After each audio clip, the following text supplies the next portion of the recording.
Dalam bab sains kita kritis, dalam bab politik kita kritis, tapi masuk bab agama kita terima je apa yang orang sebut. Nak tanya sikit pun takut kena marah.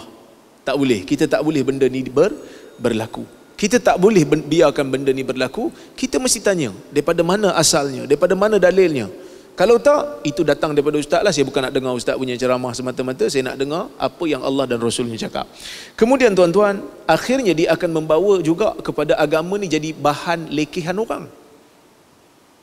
Tuan-tuan bayang, tengoklah kalau dengar cerita-cerita yang datang kan. Kadang-kadang kita pun nak terketawa. Baca doa ni, tapi kena baca sebelum naik kereta. Kalau baca ni, dia akan jadi sepantas kilat. jadi aksiden pula kan. Saya dengar pun saya kata macam teruknya kan. Takkan baca zikir ni boleh membahayakan kita pula. Baca bismillah umpamanya, adakah membahayakan diri kita boleh jadi aksiden semata-mata kerana bismillah? Ini satu ajaran yang saya pun tak tahu datang daripada mana. Tapi baca hak Nabi punya aksiden, baca hak dia punya, okey selamat. Ini bahaya kan. Ini yang kita kata, kenapa otoriti tidak bertindak? Kadang-kadang saya pun jadi soalan pada saya, kenapa otoriti tak bertindak lagi? Punya banyak kekarutan, kepelikan, orang duk bantah, tapi tak ada apa. Cuba bayangkan kalau saya yang sebut benda tu. Cuba bayangkan kalau saya yang sebut benda tu. Saya ingat tak cukup tanah dia pun cari saya. Kan? Kita bukan apa, kita nak bertindak, bagi tahu kepada orang sekarang ni tengah serabut. Yang cakap ni orang yang tak ada otoriti. Orang yang tak ada otoriti, orang yang bukan otoriti agama kan. Tapi mujur alhamdulillah mufti kita bercakap. Kan? Adalah sebahagian asatizah yang lain pun bercakap, tapi sebenarnya bukan daripada aliran yang sama, bukan daripada aliran salafi saja, tetapi daripada aliran yang Syairah juga bercakap. Tapi otoriti negeri perlu bercakap juga selain daripada perleh untuk menjaga agama ni. Kalau tak orang duk ikut dia. Dan akhirnya tuan-tuan, dia juga akan menyebabkan kita membesarkan sesuatu yang tak patut pun untuk dibesarkan. Kan duk baca tentang kisah capal naik sampai ke arash, tak capal ni ada yang palsu. Cerita-cerita yang tidak ada asal. Akhirnya diagungkan. Saya ada satu paper saya buat berkenaan dengan lambang ni. Sebenarnya kalau lambang, sekadar lambang, tidak ada pembesaran ataupun tidak ada pengagungan, sekadar lambang tak ada masalah. Tapi bila dah sampai kepada tahap ada kepercayaan, fadilat, duk percaya benda ni memberikan manfaat, memberikan kesembuhan, menunaikan hajat, ini benda yang perlu datang dengan dalil. Tiba-tiba dia percaya satu benda, dah jadi macam satu lambang pula capal ni kan. Dah jadi satu lambang Islam, dah macam orang kata apa, agama-agama lain yang ada lambang. Islam tak perlu lambang. Islam ni kembali kepada Quran dan Sunnah. Kalau ada benda tu dalam dalil, tolong bawakan, kita nak tengok. Sebab kita pun tak jumpa dalil tu, dan kita pun baca pun tak banyak juga kan. Jadi benda-benda ni lah yang menyebabkan asatizah kita ni duk bercakap, asatizah kita ni duk lawan. Kita berdepan dengan risiko. Betul. Ada kawan kita yang pergi, ada yang diserang pun di rumah. Pengikut-pengikut dia pergi serang ke rumah malam-malam, panggil keluar. Sampai takut juga lah kawan kita ni, sebab dia ada keluarga. Hanya semata-mata kerana nak bela tok syekh dia. Tapi kita bercakap, tetap bercakap.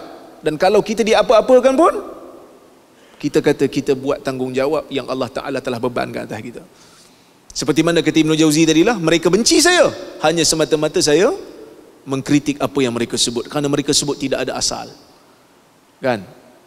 Dan bukan kita baik tak, kita silap juga. Ada waktu apa saya silap tadi, ada orang tegur saya, dia kata, mana PKP 2018 Ustaz, 2019. Saya silap betul, 2019 PKP. Kan? Nak sebut kita boleh mengaku kita silap bila kita betul-betul silap. Kita bukan maksum. Yang maksum tu hanyalah Nabi Muhammad SAW. Sebab tu tadi mufti pun nak sebut kan, tersilap dalam bab beli. Bukan senang nak seorang mufti nak sebut. Saya cakap depan-depan lah. Bukan senang seorang nak mengaku kesilapan, tapi silap satu benda yang biasa bagi manusia. Tak menjatuhkan pun maruah kita, bahkan menjadikan orang semakin percaya. Dia ni kalau dia tersilap, dia akan cakap dia silap. Kalau dia tak betul, dia cakap dia tak betul. Kerana kita bukan nak naikkan diri kita, tetapi kita nak memartabatkan agama Allah. Kita nak memartabatkan Al-Quran dan As-Sunnah. Kita nak bagi orang faham, kita nak bagi orang sayang kepada dalil Al-Quran dan Sunnah. Bila orang dengar kalam Allah, dengar kalam Rasul, dengar pemahaman daripadanya, orang akan rasa tenang. Oh, saya beragama kerana ini Allah Ta'ala suruh, yang ni Nabi suruh. Saya tuan-tuan dulu sebelum belajar bidang hadis pun sama jugalah, ada perasaan cakap je apa nak cakap, bagi je apa-apa amalan nak bagi kan. Tapi akhirnya bila belajar, apa yang ada dalam sunnah ini sebenarnya lebih bernilai kan. Zir bin Hubaish datang berjumpa dengan Safwan bin Assal, tanya dia tentang isu sapuan di atas khuf, sapuan atas khuf, hadis sapuan atas khuf. Safwan tanya, ma ja'a bika ya Zir, kau datang ni sebab apa? Apa yang menyebabkan kau datang? Dia kata, ibtiraul ilm, saya datang kerana nak menuntut ilmu. Dia terus baca hadis. Dia kata, innal malaika la tad'u ajnihatahum ala talibul ilm, sesungguhnya malaikat mengembangkan sayapnya ke atas orang-orang yang menuntut ilmu. Dia tak ada kata kau orang awam je Zir, pergilah balik, tak payah belajar-belajar, kau lempang kan baru tahu. Beri galakan kepada orang untuk mendengar kalam Rasul. Naddarallahu ra'an sami'a maqalati wa wa'aha wa hafidhaha wa addaha kama sami', farubba muballaghin aw'a min sami' aw kama qala. Moga Allah menceriakan wajah orang yang mendengar kalamku, menghafalnya, menjaganya, dan menyampaikannya kepada orang lain seperti mana dia dengar. Kerana berkemungkinan orang yang disampaikan itu lebih faham daripada orang yang menyampaikan. Itu kalam Rasul. Jadi kita sampaikanlah kalam Rasul. Ni bila orang nak dengar dalil, tak bagi pula. Sedarlah diri sikit. Ya, awak tinggi sangat ke? Tinggi sangat ke martabat kita tu dalam agama? Kita pun still lagi merangkak-rangkak juga. Kadang-kadang baca kitab Arab pun salah baris juga kan. Tapi kita sama-sama belajar, kita sama-sama rendah diri, kita sama-sama tawadhu, kita sama-sama memperbaiki supaya kita sama-sama dapat mengamalkan apa yang Nabi SAW ajar dalam ibadat, dalam ibadat-ibadat kita. Wallahu ta'ala alam bissawab. Terima kasih banyak.